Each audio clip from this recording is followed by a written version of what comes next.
everyone. So welcome Kieran to give us an update on libcamera. Thanks, Kieran.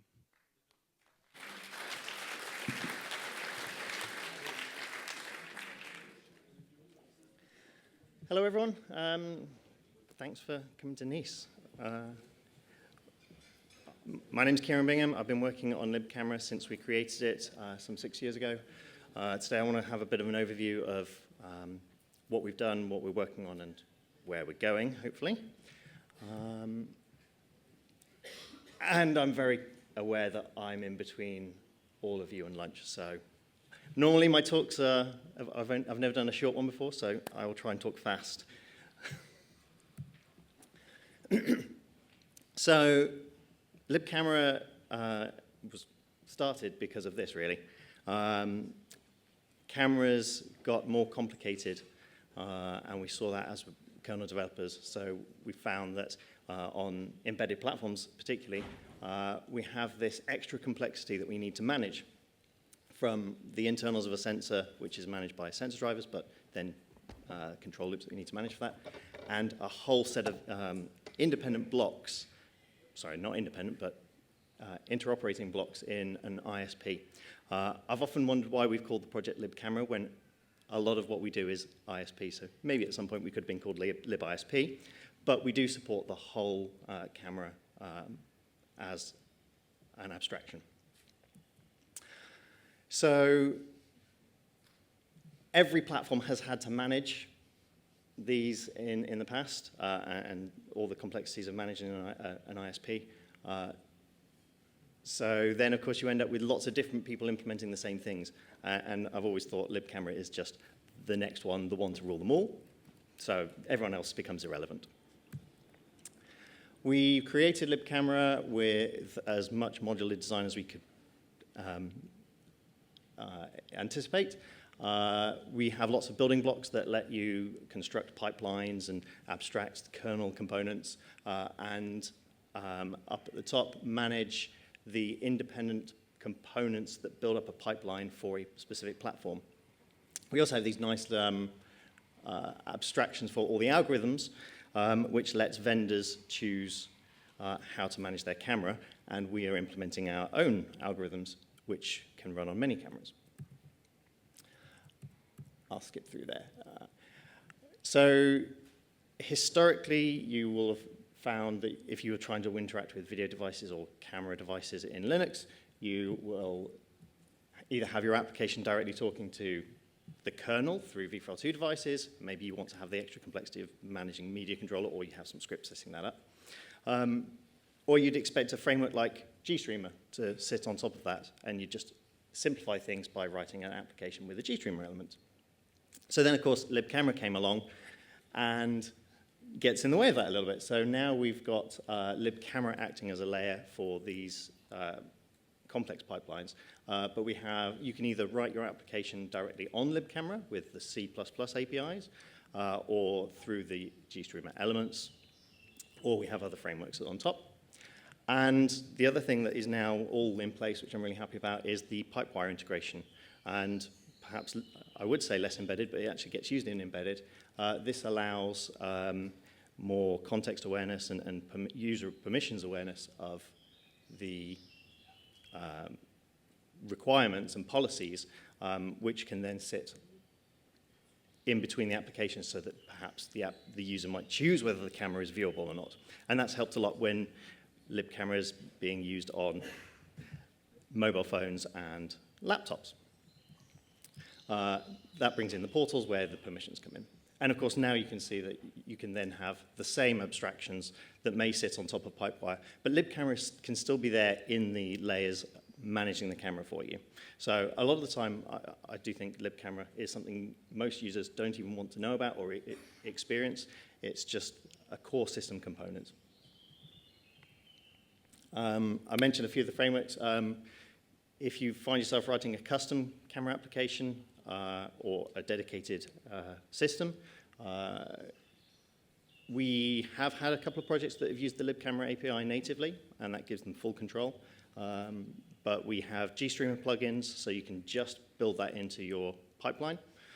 We have Chrome OS using Android for the Android HAL, and I'm fairly sure I've seen people using the Android HAL on Raspberry Pi and other devices. We have a Python API, which lets people write cool helpers and scripts. And I think a lot of the Raspberry Pi community find using Python much easier to get started. And I've already mentioned the pipewire. And all this integration is where I'm really pleased that this is done. It's all working now. And the pipewire integration means that all of that can end up even into your standard applications and browsers. And the use cases that you expect a camera to work, where Linux struggled for a while of, oh, I've got a device and the camera doesn't work, we can kind of now say that's solved. Because you can join a video call on these devices with an ISP managed through libcamera. So a few things that we're working on now. I tried to tag, I found myself as the libcamera release manager. I didn't particularly ask to be that, but no one else was doing it, so I started, which I, thanks to Greg's talk, I discovered is now means I'm the CRA legal person, I think. I'm not sure I was aware of that as a responsibility, but at least I'm happy that from Greg's talk that it's not going to be too burdensome. So I'll come on to the versioning later, but we've just tagged 0.5 with a new ABI release. I really want to reduce the number of ABI changes that we have, make it easier for distributions. And I also try to align to Linux kernel releases. So I think we're at RC6 now at the weekend. So I can imagine within the next week or two, I will be aiming to tag the next version of libcamera without changing the SO name. And just for fun, I've always tagged libcamera with a name based on my travels. So anyone can perhaps predict what I might codename the next libcamera release as.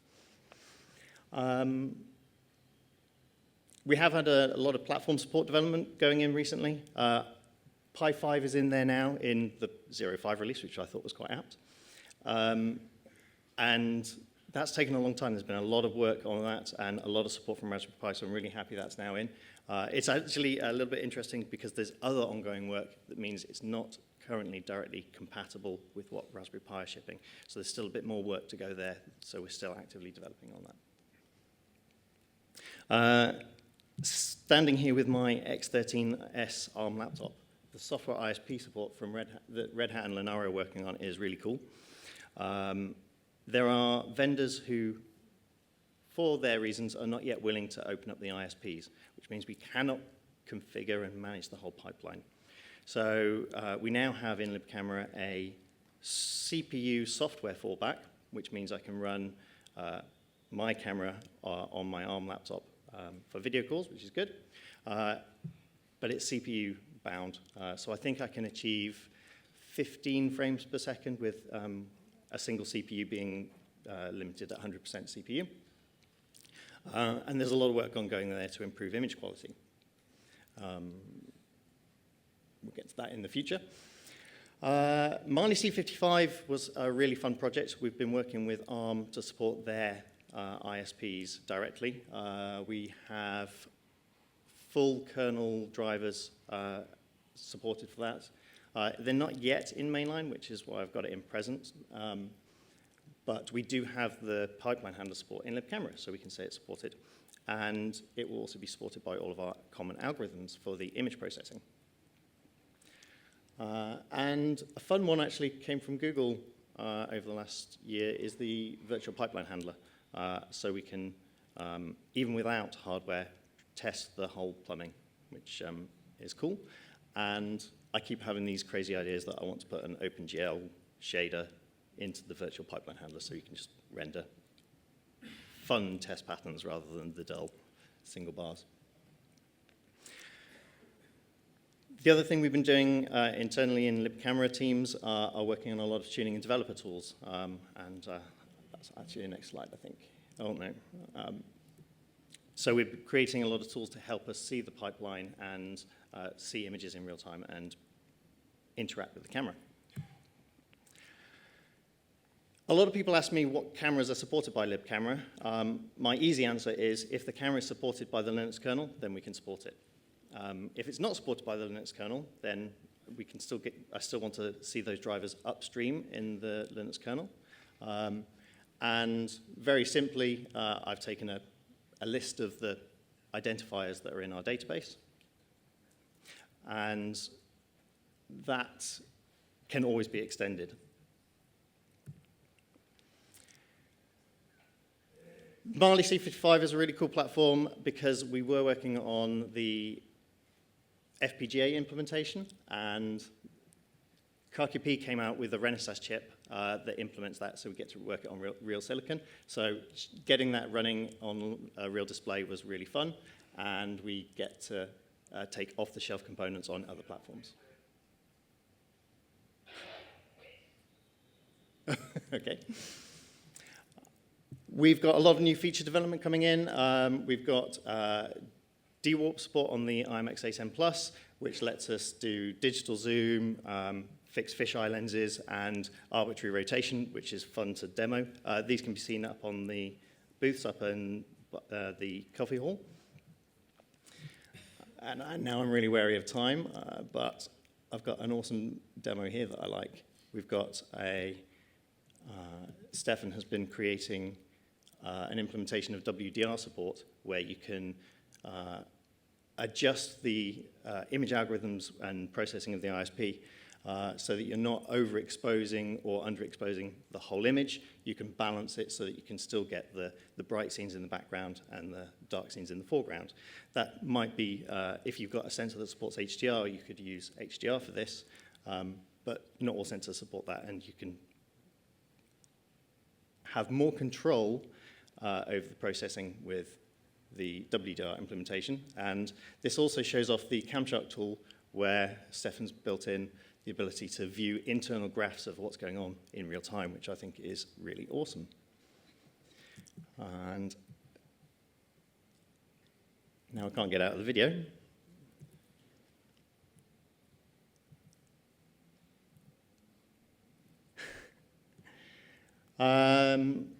We have a lot of complex projects with FPGAs and differing inputs that go into the system. So one of the active developments that I'm keen to progress is that we push or abstract how those devices get in or how you configure the camera to be routed into the ISP. And what I am hopeful for that, although we've done that on the IMX8 Plus, it should be generic, so it should help every platform. So, things that I see on the future roadmap for libcamera. HDR support, I've just mentioned, we can extend from the WDR support into supporting features that the camera sensors can provide, where you can take multiple exposures to capture both the bright scenes and the dark scenes in a single image, and then merge them. Got a really cool system coming from Raspberry Pi. David is working on or has created a sync algorithm where you can synchronize any cameras, any number of cameras, which is really cool because that's the bullet time demo. If anyone's ever seen, you can have lots of cameras, and they'll all take the picture at the same time. Having my own personal laptop without an ISP, GPU ISP development is going to be really awesome when we get to accelerate processing through the GPU. There's so much and I don't have time. We've got a lot more platforms coming in as well, which I'm really excited about. The Mali work that we've done will expand to a lot of other variants of the ARM ISP ecosystems, so I'm really looking forward to where we're going with that. We've done a lot of work on IMX810 Plus, and NXP are leading the development on the next generation of chips from them, the IMX95, so I'm anticipating a full libcamera stack from them. I've also seen a libcamera stack implementation from Microchip, and I'm fairly sure ST are working, or have an implementation, but I haven't yet seen those being posted upstream, so I'm really looking forward to those being contributed to the upstream project. I haven't seen any RISC-V developments. I know there are chips out there with RISC-V with an ISP, so I'm really looking forward to seeing those in the future. And I've mentioned things like GStream and Pipewire. I have never seen anyone try to use FFmpeg with libcamera. That'd be a fun project if anyone's an FFmpeg developer and wants to integrate that. There's also, being imaging, OpenCV is a big part of the user base. There's no native libcamera implementation yet, so I've seen a lot of people developing on that, and I'd love to see that develop. That's another big topic, but we're working on supporting a single ISP to be used in time multiplexing. So we're working within the kernel space and libcamera to make it so we can reuse a single ISP instead of having to duplicate an ISP graph through the kernel. That's a huge amount of work that Jacobo's developing. And there's also lots of cameras that have long cables and serialization technologies like GMSL and FPD-Link. I could definitely see those being something we can abstract in libcamera. So what's the ultimate future for libcamera? How do we say that it's done? I'm not sure how to ever complete an open source project, but I do still have in mind things that would make a libcamera 1.0 release happen. A stable API, ABI. We do have active development on that. Barnabas is working on trying to create a C API, which will then be able to give us a more stable API than C++, which is what we're using.